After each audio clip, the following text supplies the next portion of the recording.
Fala pessoal, estamos de volta aqui na nossa aula 4, parte 4. Estamos falando da abordagem comportamental da administração e neste momento a gente dá sequência na teoria dos fatores motivacionais do Herzberg.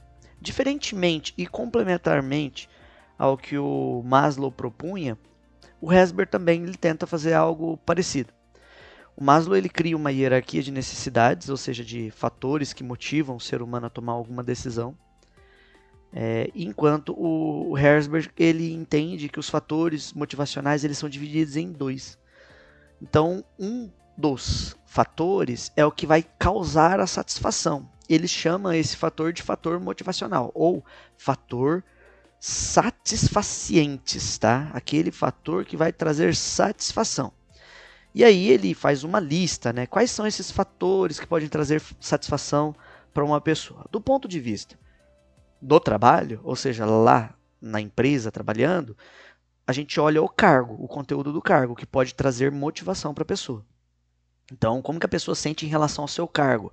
O trabalho em si, se é realizador, se ele está sendo reconhecido pelos seus superiores, se ele está sentindo algum progresso, alguma evolução no cargo, no desempenho das suas atividades profissionais, se ele sente que as pessoas confiam nele e atribuem mais responsabilidade nele, algo nesse contexto.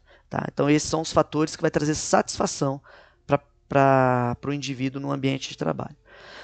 Em contrapartida, ele diz que também existem outros fatores que também traz alguma atitude, né? Vai fazer a pessoa a tomar uma ação, ela vai agir de alguma forma. E esses outros fatores nós chamamos de fatores higiênicos, ou aqueles que traz a insatisfação. Tá? O que vai trazer insatisfação dentro do ambiente de trabalho para o Herzberg? Primeiro ponto, as condições de trabalho podem trazer insatisfação, a própria gestão, o estilo de administração, o jeito que a empresa é conduzida traz insatisfação, o salário sim é um fator muito importante que pode trazer uma desmotivação. Então, se o salário for muito baixo em relação ao cargo, a pessoa fica desanimada mesmo. Relações com o seu supervisor, aqui nós estamos falando de relações humanas, nós estamos falando de relacionamento, às vezes o jeito de lidar não é bom, são duas pessoas difíceis, e isso traz uma certa insatisfação. E é claro, né, os benefícios que a empresa oferece para o colaborador, no sentido de vale transporte, vale alimentação, plano de saúde, entre outros tipos de benefícios. Né?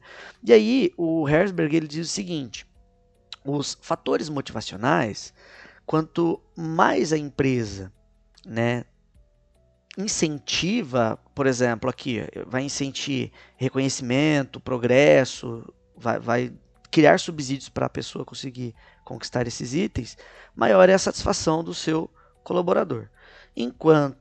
Quanto menor o reconhecimento, menor for aqui o progresso profissional, quando o trabalho não é lá grandes coisas, o Herzberg ele entende que não traz satisfação e deixa a pessoa em estado neutro. Isso é muito importante, porque o Herzberg ele diz que os fatores motivacionais, a ausência deles não vai causar insatisfação. Pelo contrário, vai fazer com que a pessoa fique neutra, tá? Não insatisfeita. Diferente, a insatisfação é indignação, enquanto a não satisfação é apenas não conseguir o status de satisfação. Já os fatores higiênicos, sim, esses sim influenciam muito na insatisfação, tá? Inclusive, os fatores higiênicos, diferente dos fatores... É praticamente o inverso, né? A falta de fatores higiênicos, ou seja, salários bons, relações com o supervisor, as condições de trabalho, elas não necessariamente, quando elas estão cumpridas, elas vão trazer satisfação, elas podem não trazer satisfação. Porém, elas evitam a insatisfação. Então, a relação entre os fatores motivacionais e higiênicos é que o foco dele, se você, quanto líder, se preocupar com os fatores motivacionais, vai trazer satisfação. Mas não quer dizer que o funcionário vai ficar insatisfeito se você não cumprir com aqueles requisitos. Já os fatores higiênicos, se você resolver cumprir com esses requisitos, você evita a insatisfação, mas não quer dizer que vai tornar todo mundo satisfeito. Então essa é a relação entre os fatores motivacionais e higiênicos, e eles são visto como entidades separadas nesse quesito. E aí, o Herzberg ele diz o seguinte, que esse tipo de satisfação e de insatisfação está atrelada ao enriquecimento da carga de trabalho das pessoas. Tá? Então, assim, quanto maior é a profundidade de trabalho que você atribui para a pessoa, quanto maior é a riqueza do cargo, maior é a necessidade de fatores motivacionais e maior é a necessidade de fatores higiênicos. Então, como que funciona a carga vertical? A carga vertical é no sentido assim, nós estamos olhando uma pirâmide, no sentido de hierarquia das empresas, lembra daqueles 3 níveis? E quando a gente fala de maior profundidade vertical, é justamente subir na hierarquia dessa forma, tá? E agora, quando a gente fala carga horizontal, a maior amplitude, nós estamos falando de profundidade no cargo daquele nível, tá? Então, assim, basicamente, o que esse diagrama tenta traduzir para a gente?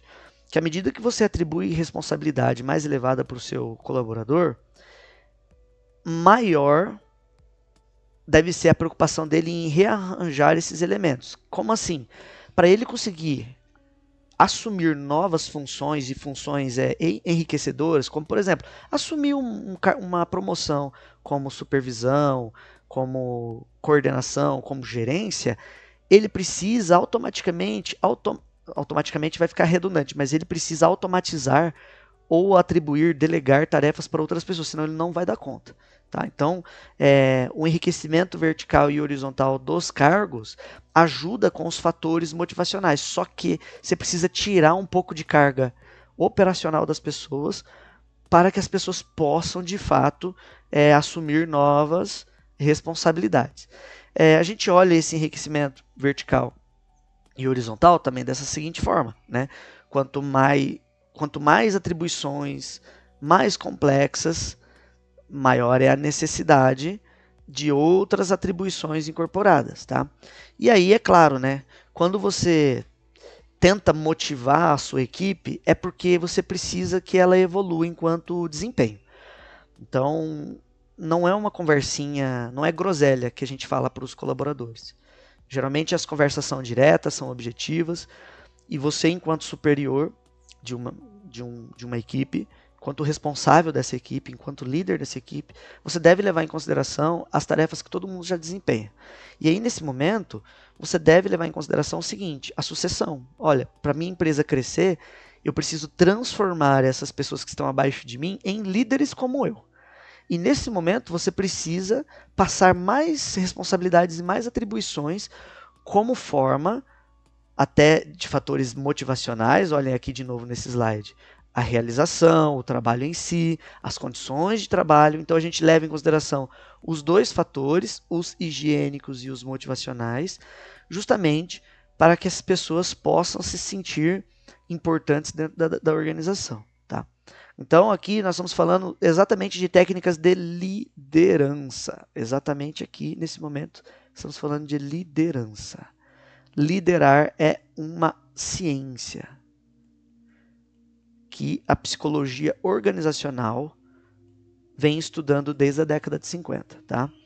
Então é mais ou menos nesse sentido. E aí, é claro, né? O que a gente deve levar em consideração? Vamos pensar no enriquecimento do cargo, ou seja, nós estamos falando de promoções e progressões, tá? Promoções ou progressões de cargos. Qual que é o efeito que você deseja quando você promove alguém? Que ela se sinta motivada, satisfeita, que ela se torne cada vez mais produtiva, que ela reduza o absenteísmo e que ela reduza também o turnover. Turnover a gente chama de rotatividade, tá? Rotatividade. Quando você cria programas de progressão de cargos, você evita o turnover, né, que é a rotatividade. E quais são os efeitos indesejáveis do aumento de cargo, né, de enriquecimento de cargo? Quando a pessoa se torna ansiosa, quando aumenta cada vez mais os conflitos internos, quando a pessoa se sente explorada, ou seja, fui promovido, mas o salário não é compatível, a carga de trabalho aumenta, então isso é muito complicado também. E quando há também uma redução das relações interpessoais. A partir do momento que uma pessoa é promovida, automaticamente cria um certo distanciamento entre as pessoas, porque um dia ela é colega de trabalho, no outro dia ela já se torna um superior de trabalho. E isso daí pode causar um efeito indesejado também. Mas assim, são efeitos possíveis, tá? Se você é um líder e você está pensando em promover alguém, você deve levar em consideração isso. Que ela precisa se sentir motivada, satisfeita, produtiva, vai reduzir faltas, que é o absenteísmo, e também vai evitar que ela vá embora, porque ela é uma pessoa talentosa. Então, a promoção, o enriquecimento do cargo é uma forma de reter talentos. Reter talentos. Talentos. Enquanto você não enriquecer o cargo, você pode fazer com que essa pessoa vá embora, falte, fique desmotivada, entre outras coisas. Agora, qual que é o efeito indesejado? Só reforçando aqui o que eu já acabei de falar. O efeito indesejado é quando a pessoa se sente sobrecarregada, ansiosa, explorada e ela perde o prestígio social que tinha dentro da organização. Tá? E uma coisa muito curiosa, tanto o Maslow quanto o Herzberg, as teorias dos dois, elas são complementares. Se a gente colocasse elas em paralelo aqui, o que motiva as pessoas? Né? Então, desde o Maslow, que propõe aqui as necessidades fisiológicas, de segurança, sociais, de estima e de autorrealização, a gente entende que o modelo de Herzberg se encaixa perfeitamente, tá? O Herzberg se encaixa perfeitamente na pirâmide de Maslow. Então, os fatores higiênicos estão extremamente ligados às necessidades básicas e às de segurança, que as de segurança são básicas, mas são psicológicas ao mesmo tempo, tá? Enquanto os motivacionais são extremamente psicológicas, tá? Recomendo que vocês estudem esse quadro aqui, porque entender a motivação humana é primordial para vocês que vão desempenhar cargos de prestação de serviço, cargos de suporte e vão ter que lidar com muita gente ainda, tá? E aí é por isso que essas teorias da motivação humana, ela propõe pra gente alguns estilos de administração. Aí o McGregor traz pra gente uma teoria muito curiosa, né? Uma teoria X e a teoria Y sobre administração. E essas teorias, elas são baseadas na teoria das motivações do Maslow e do Herzberg, tá? Então, a teoria XY do McGregor diz o seguinte, ó, a gente tem duas formas de olhar o ser humano para poder administrar as pessoas. A gente tem o jeito X de olhar essas pessoas, ou seja, as pessoas são indolentes, elas não têm ambição, elas são conservadoras, resistem à mudança, elas precisam das pessoas para tomar decisão, elas são incapazes de ter iniciativa, de ser proativas. Então, para essas pessoas, o McGregor propõe o seguinte, que a administração tem que dirigir esforço delas, todos os esforços delas. Que a administração, que a gestão, deve persuadir elas e tentar fazer elas se tornarem motivadas. Ou seja, é totalmente relacionamento. E um terceiro ponto para essas pessoas da teoria X, que elas precisam de incentivos econômicos, igual o Taylor falava lá atrás, comissões, prêmio produtividade, prêmio por absenteísmo, ou seja, quanto menos uma pessoa falta, melhor você deve reconhecer ela, às vezes até em salário. Tem empresas que promovem a seguinte incentivo aqui para essa teoria X. Pessoas que não faltam um dia sequer, não importa se é atestado ou não, ganha lá R$200 a mais no Vale Alimentação. É uma forma de você premiar com incentivos econômicos pessoas que são interpretadas à luz da teoria X do McGregor. Aí o McGregor propõe o contraponto da teoria X, que é a teoria Y, que diz o seguinte, olha, da mesma forma que existem pessoas X, existem também pessoas Y. Quem são essas pessoas Y? Pessoas que não ficam paradas, que gostam de atividades, pessoas que não são passivas, ou seja, elas são proativas, elas têm iniciativas, tá? Elas não deixam nada acontecer na frente delas sem interferência delas. São pessoas que têm motivação e potencial de desenvolvimento, ou seja, pessoas que têm ambição. Pessoas que têm ambição. São pessoas que aceitam responsabilidades, que adoram desafios. São pessoas que também têm imaginação e criatividade, ou seja, não gostam das coisas do jeito que elas são. Sempre vê formas de melhoria em relação a produtos, processos, serviços e situações dentro da organização, da empresa. E aí o McGregor diz o seguinte, ó, que para pessoas assim, a gestão deve ser diferente.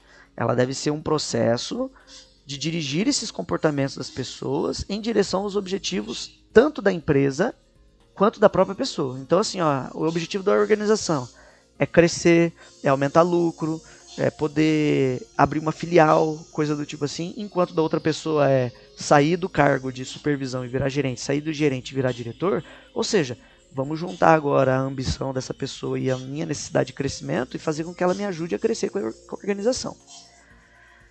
O McGregor também diz que é tarefa do gestor criar condições de organização justamente para que essas pessoas possam atingir esses objetivos. E foi exatamente o que eu acabei de falar. Tá? Então é papel da administração unir as forças, tá? Da organização e da pessoa, nesse sentido. Esse tipo de pessoa aqui, tá? Esse tipo de pessoa que é interpretada à luz da teoria Y, nós chamamos de pessoas talentosas, tá? De talentos dentro das organizações. Talentos. E é muito importante o gestor ficar atento a reter esses talentos, tá? E aí, é claro, essa daqui é apenas uma visão de como que as empresas devem ser administradas, como que as pessoas devem ser administradas dentro das empresas. E aí o Likert, na verdade, o Likert traz pra gente outro modo. Ele diz o seguinte, ó, existem 4 sistemas administrativos, ou seja, 4 formas para você gerenciar um negócio. O 1 é o autoritário coercitivo, o 2 é o autoritário benevolente, o 3 é o consultivo e o 4 é o participativo. Então assim, ó, sistema 1. Sistema 1 que o Likert ele propõe, olha, um jeito bom de se administrar as empresas deve ser o autocrático autoritário. E aí, geralmente esse tipo de administração aqui deve ser focada para as pessoas, lembra da teoria XY do McGregor? Então, para a teoria X aqui. Para as pessoas que são indolentes, são indisciplinadas, são apáticas, não têm ambição. Ou seja, as empresas elas precisam de muita mão de obra, geralmente, tá, pessoal? Fábricas, empresas que têm mais de 100 funcionários, é muito comum encontrar pessoas que têm o perfil da teoria X do McGregor, tá? E aí o estilo autoritário e coercitivo ele funciona um pouco melhor. Qual que é o sistema o sistema 1, que é o autoritário coercitivo? Primeiro, a centralização de poder é baseada na liderança, na chefia.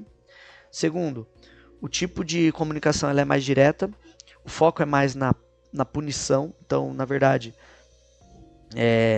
as ameaças são constantes, ou você entrega o pedido até o fim da tarde, ou você vai ser demitido, coisa desse sentido, tá?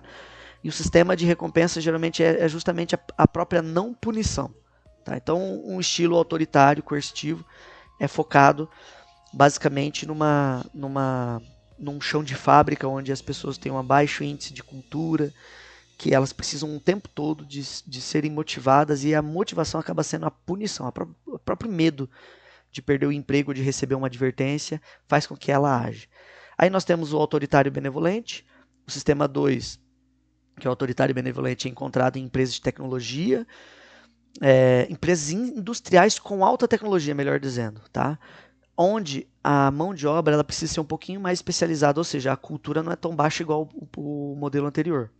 Aqui a gente vê que, sim, você emprega a coerção como forma de punir e de motivar as pessoas, mas você também traz recompensas salariais para essas pessoas. Tá? Então, prêmio produtividade, absenteísmo, nesse sentido. Aí nós temos o modelo consultivo. O modelo 3, que é o modelo consultivo, ele é muito utilizado nas áreas bancárias, nas áreas de prestação de serviços. Então a ideia é que o processo de decisão seja consultivo, ou seja, a maioria das pessoas ajudam a liderança a tomar decisão. Geralmente o fluxo de informação ele é mais vertical, ele é descendente, ascendente, ou seja, ele desce da direção para baixo, né, pensando na pirâmide organizacional, só que ele também é horizontal nas suas áreas, né, de concentração. Então, a comunicação ela é mais fluida, existe um certo nível de confiança entre as pessoas e a forma de você motivar essas pessoas depende muito das recompensas materiais e sociais. Materiais é salário, prêmios, viagens, bolsa de estudo que a empresa pode fornecer para esses colaboradores. E as sociais, nós estamos falando de reconhecimento público, prêmios, nós estamos falando de aquele quadro que eu comentei em alguma das aulas nossas, aquele quadro de funcionário do mês que fica na parede. Então é uma forma de você criar incentivos aqui na gestão dessas pessoas. E o modelo também participativo, tá? O modelo participativo leva em consideração principalmente a teoria Y. Então perceba que esses 4 sistemas, eles transitam da teoria X do McGregor até a teoria Y do McGregor, dizendo o seguinte, ó, empresas de propaganda, de agências de marketing, de desenvolvimento de software, que precisa de muita criatividade. Esse estilo de administração é o que mais funciona. Tá? Então, geralmente é descentralizada. Geralmente também a comunicação ela é uma comunicação feita por rede, então todos conversam com todos, os grupos de WhatsApp funcionam muito bem. Trello, Kanban, formas de você utilizar a comunicação para trocar figurinhas, desempenho, andamento das tarefas, das demandas e tudo mais, ajuda muito no sistema de comunicação. Geralmente o trabalho é feito em equipe, ninguém faz nada sozinho, é muito participativo, há muito envolvimento das pessoas, e aí é claro, as recompensas elas são tanto sociais quanto em dinheiro também, tá? Então é um modelo mais adequado. Esse modelo aqui é o que mais a gente vê hoje em dia, tá? A gente chama isso aqui que é o estilo democrático de liderança, tá? Democrático. Tá? Então esse daqui é o mais comum que a gente vê. E é claro, a abordagem comportamental sempre vê as empresas, as organizações, como um sistema social cooperativo. Tá? E é justamente a cooperação que se torna um elemento essencial dentro das organizações, principalmente nas áreas de tecnologia. Tá? Primeiro, a gente leva em consideração que as pessoas interagem dentro das empresas, que existe desejo e disposição para cooperação. Muitas vezes você precisa de ajuda de alguém e alguém precisa da sua ajuda, e que ao se ajudar, a empresa alcança esses objetivos em comum.